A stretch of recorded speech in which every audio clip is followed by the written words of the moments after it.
So now you know who you should be selling to within your buying center, right? If you didn't have a chance to check out the video that shares the who is who in the buying center, the link is below. The next step is to get a consensus for a purchase decision, is to understand how to engage with decision makers and win with all kinds of companies, especially the big ones. They need to be approached differently. Hi, I'm Jennifer Baxavanis. I help sales teams and professionals with sales roles increase their closing rate.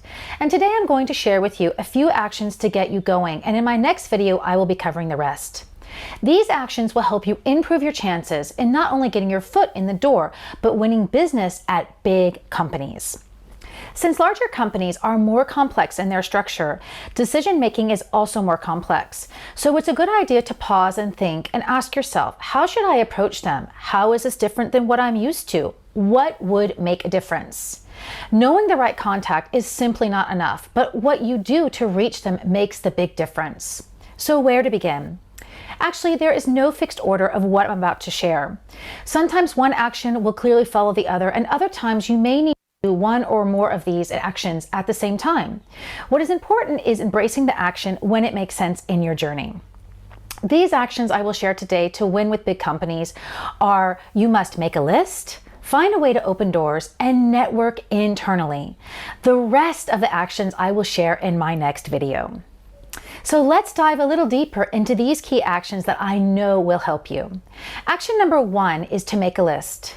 Listing your target buyer is a critical action to take, ideally one of the first. Don't underestimate its power to guide you. Where should you dig for information? Websites and social media give you all you need to know.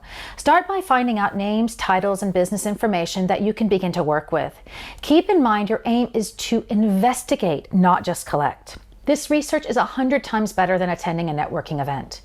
Now that you have your list of names and some connections, what do you do next? Action 2 is to open doors. This allows you to grow a network of contacts and then reach out to them more effectively. And in no time, the right doors will open. There are some simple ways to open doors. If you cannot find a local office and drop in, or it doesn't make sense for you to do so, send LinkedIn invitations to all the identified contacts on your list. Be sure to send a customized message or email showing how you can add value and ask if you can schedule a direct call. An important part of this sales interaction is to write about them, not yourself or your company. That's the hook to really get their attention, and identify some prospects that you can request to meet.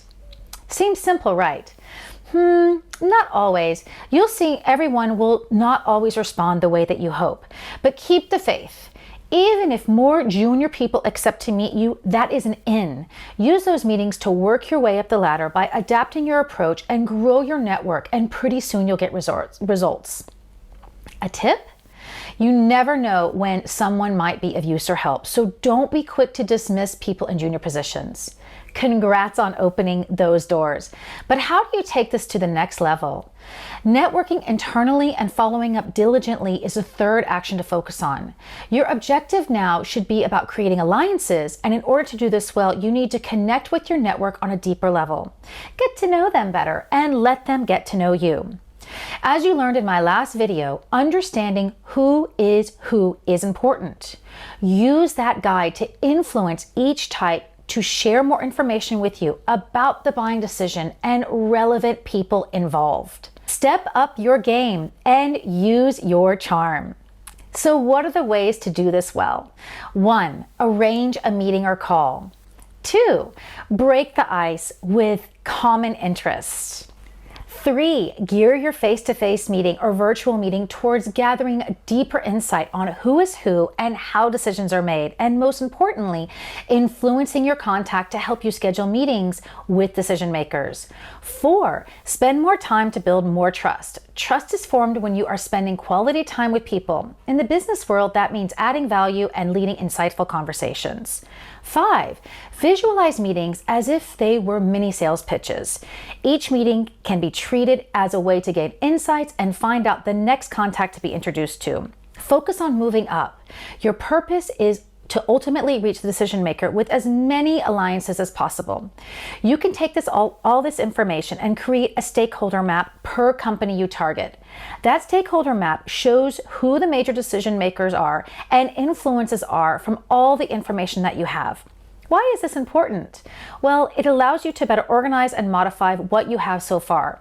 You can keep it really simple to include information about their role and relationship to decision makers.